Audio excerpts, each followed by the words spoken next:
Super fast English academy में आप सभी का बहुत बहुत स्वागत है। और देखिएगा, अब जो नोटिफिकेशन मैं आपको दिखाने वाला हूं, ये आपने आई होप कि आप सबने जो है वो देख लिया होगा। और ये जो वैकेंसी इंडियन एयरफोर्स के अंदर जो निकली है वो आप देख रहे हैं, साफ साफ लिखा है कि ये इंडियन एयरफोर्स के लिए है वैकेंसी। और इसके जो फॉर्म चालू हो जाएंगे वो 12 जनवरी यानी चालू हो चुके हैं। नहीं, 12 जनवरी से 1 फरवरी तक आप इसका फॉर्म भर सकते हैं। और जो आपका एग्जाम होगा वो 30 मार्च और 31 मार्च, मतलब 2 दिन लगातार आपका जो एग्जाम है ये चलेगा। अब इसके लिए ज़रूरी बातें क्या क्या हैं वो आपको बताता हूं, साथ ही में कितने पोस्ट इस वैकेंसी के लिए जो है वो अलॉट की गई हैं, कितनी पोस्ट पर ये वैकेंसी निकली है।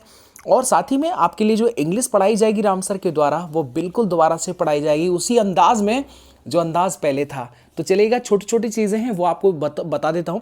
अगर आप इसके लिए एलिजिबल हैं तो सबसे पहले एक चीज़ देखिएगा, मुद्दे की बात यह है कि अगर आपका उम्र 1 जनवरी 2006 से लेकर के 1 जुलाई 2009 है तो बिल्कुल आप इसका फॉर्म भर लीजिएगा। आप वीडियो को आगे देख सकते हैं।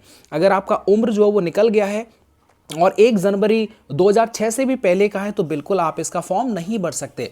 देख सकते हैं ये जो डेट आपके सामने जो मेंशन की गई है, ये वाली डेट भी इंक्लूड है बिल्कुल, या फिर इनके बीच में, तो आप इसका फॉर्म भर सकते हैं। यहाँ पर अब आप देखिए, जो मोटी मोटी चीज़ें हैं वो मैं आपको बताता हूँ जो ज़रूरी हैं। तो बिल्कुल साथी, अगर आप एलिजिबल हैं तो बिल्कुल भैया इसका फॉर्म ज़रूर भरना, क्योंकि ये वैकेंसी जो होती है वो हर साल आती है और बहुत काफ़ी इसके बेनिफिट्स हैं वो भी मैं आपको बताता हूँ। अब इसके अंदर देख लीजिएगा एलिजिबिलिटी क्या क्या हो सकती है। एलिजिबिलिटी जानना बहुत ज़रूरी है। यानी कि देखिएगा, अगर आपने 12वीं क्लास के अंदर, क्या पहला है, अगर आपने 12वीं क्लास में, मतलब 12वीं क्लास के अंदर अगर आपका जो सब्जेक्ट है वो पीसीएम रहा है, देखिएगा ये जो सब्जेक्ट है ये यहाँ पर मेंशन की गई हैं। यानी 12वीं क्लास के अंदर, यानी आपने इंटरमीडिएट किया हुआ है और उसके अंदर आपके पास में मैथ था, फिजिक्स था, इधर आपका इंग्लिश है, तो बिल्कुल आप इसका फॉर्म भर सकते हैं। और एक कंडीशन बात ये कही गई है कि टोटल परसेंटेज आपका 50% होना चाहिए। और एक और कंडीशन ये है कि इंग्लिश विषय के अंदर कम से कम 50 नंबर आपके होने चाहिए, ठीक है। यानी 50% तो भाई होना ही चाहिए। आप ये कहेंगे कि सर जी एक इसमें एक और कंडीशन है, वो और लगा के है। और का मतलब ये हुआ, या तो ये वाली कंडीशन आपके पास में हो या फिर ये वाली हो। अब नीचे वाली को भी देख लेते हैं, आई होप कि आप सबके पास में होगी, या फिर नहीं भी होगी तो भी देख लीजिएगा। इसमें यह कहा गया है कि 3 साल का डिप्लोमा कोर्स अगर आपका इंजीनियरिंग के अंदर है, और डिपार्टमेंट कौन से, mechanical, electrical, electronics, automobile, computer science या फिर इंस्ट्रूमेंटेशन टेक्नोलॉजी, इंफॉर्मेशन टेक्नोलॉजी, मतलब इनके अंदर अगर आपने 3 साल का अगर आपने डिप्लोमा कोर्स कर रखा है तो बिल्कुल आप इसके लिए एलिजिबल हैं। और एक और बात बोल रखा है कि भाई इंग्लिश विषय के अंदर तो फिर भी क्या चाहिए इसमें 50% मार्क्स तो चाहिए ही चाहिए, ठीक है। ओके, आगे देख लीजिएगा। या फिर एक कंडीशन और इसने दे रखी है, वो भी देख लीजिएगा।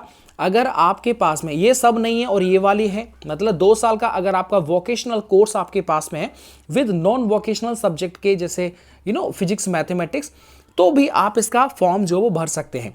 इसके बाद में अब आप कहेंगे भैया 12वीं क्लास के अंदर हमारे पास में साइंस नहीं था, हमारे पास में बायोलॉजी था, या फिर हमारे पास में कॉमर्स था या फिर आर्ट्स था, तो बिल्कुल भाई इसका आप फॉर्म भर सकते हैं। उसके लिए एलिजिबिलिटी क्या हो सकती है ये आपके सामने दे रखी है। और इसके अंदर क्या बोल रखा है कि 12वीं क्लास अगर आपने कर रखी है और कम से कम, क्या 12वीं में कोई भी सब्जेक्ट हो, कम से कम अगर आपका 50% मार्क्स है तो आप फॉर्म भर दीजिएगा। और इंग्लिश के लिए स्पेशल इन्होंने बोल रखा है कि भाई इंग्लिश के अंदर कम से कम 50% मार्क्स जो इंग्लिश के अंदर होने चाहिए। ये तो बात रही कि भाई एलिजिबिलिटी क्या क्या हो सकती है। एक और देख लीजिएगा, अगर आपके पास में, अगर मान लीजिए 12th में आपने ये सब नहीं किया है और आपने वोकेशनल कोर्स कर रखा है, तो फिर आप 2 साल का वोकेशनल कोर्स के माध्यम से भी आप इसका फॉर्म भर सकते हैं।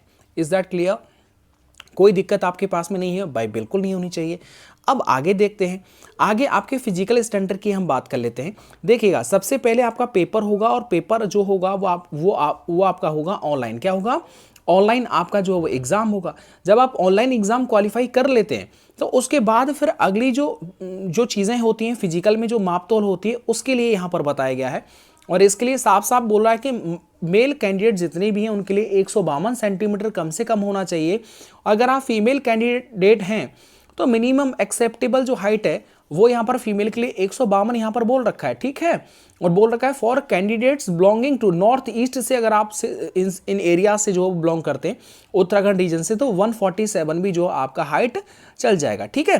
तो ये सारी चीज़ें आपके लिए बहुत ज़रूरी थी, वो मैंने आपको बता दिया। इसके बाद में कुछ चीज़ें और भी हैं जिनका जानना आपके थोड़ा सा ज़रूरी है। चेस्ट को आप देख लीजिएगा, अगर आपका चेस्ट नॉर्मली गांव से संबंध रखने वाले विद्यार्थियों का तो नॉर्मली हो जाता है, यानी कम से कम 77 सेंटीमीटर होना चाहिए आपका चेस्ट का, और 5 सेंटीमीटर का फुलाव, जो कि आराम से हो जाता है, ठीक है, कोई दिक्कत वाली बात नहीं है। चलिएगा आगे बढ़ जाइएगा।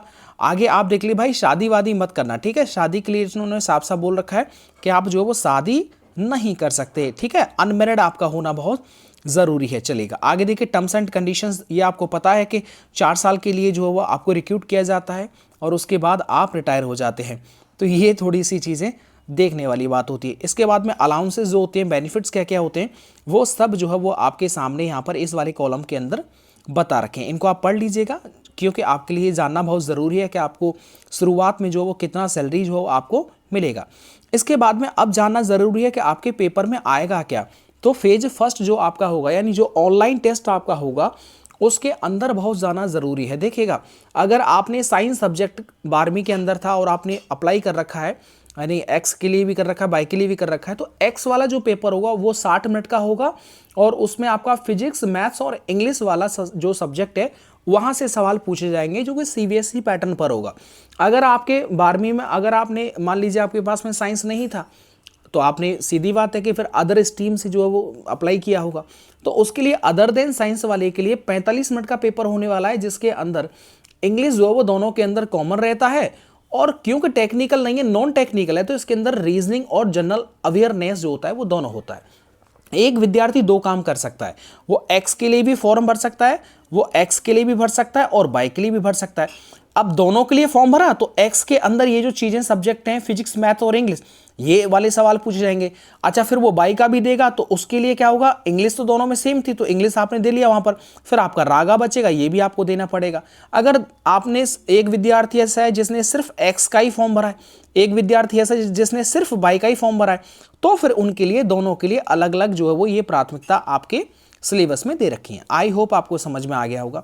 अब एक और चीज देखो, ये कोई नई बात नहीं है, प्रत्येक सही आंसर के लिए आपको एक जो है वो मतलब सही उत्तर आपको उत्तर देते हैं तो उसका 1 नंबर आपको मिल जाता है।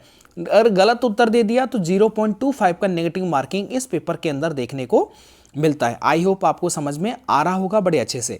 इसके बाद में फेज सेकंड तो बाद की बात है, पहले फेज फर्स्ट जो है उसे बहुत अच्छा करना जो है वो जरूरी है, ठीक है।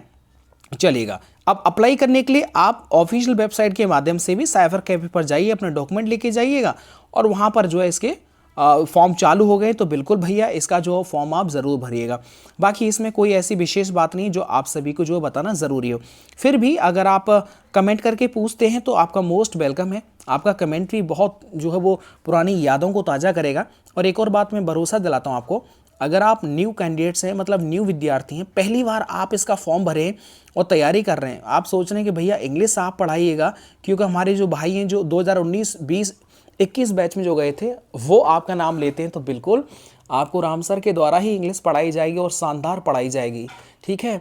आपका पेपर जब होगा, जब मैच करके देख लेना, ऐसा कोई प्रैक्टिस सेट नहीं बना है इस हिंदुस्तान के अंदर जो आपको, जो मैं पढ़ाऊँगा उससे अलग चला जाए। यार पेपर तो बहुत दूर की बात है, समझ रहे हो ना, पेपर में तो पूरा पूरा फंसेगा ही, बाकी प्रैक्टिस सेट की भी जिम्मेदारी लेता हूँ। प्रैक्टिस सेट कोई भी कंपनी, कोई भी पब्लिकेशन कैसा भी बना दे, आपके पेपर से आपके जो मैं आपको पढ़ाने वाला हूँ, जो फैक्ट आपको बताऊंगा, वो कम शब्दों में बहुत कुछ सीखने को आपको मिलेगा। तो आप कमेंट कर दीजिएगा, और एक और बात, वीडियो को लाइक एंड चैनल को सब्सक्राइब कर लीजिएगा। अगला वीडियो के लिए अगर आपके मन में और कुछ डाउट्स हैं तो बिल्कुल आप उन्हें पूछ सकते हैं। धन्यवाद।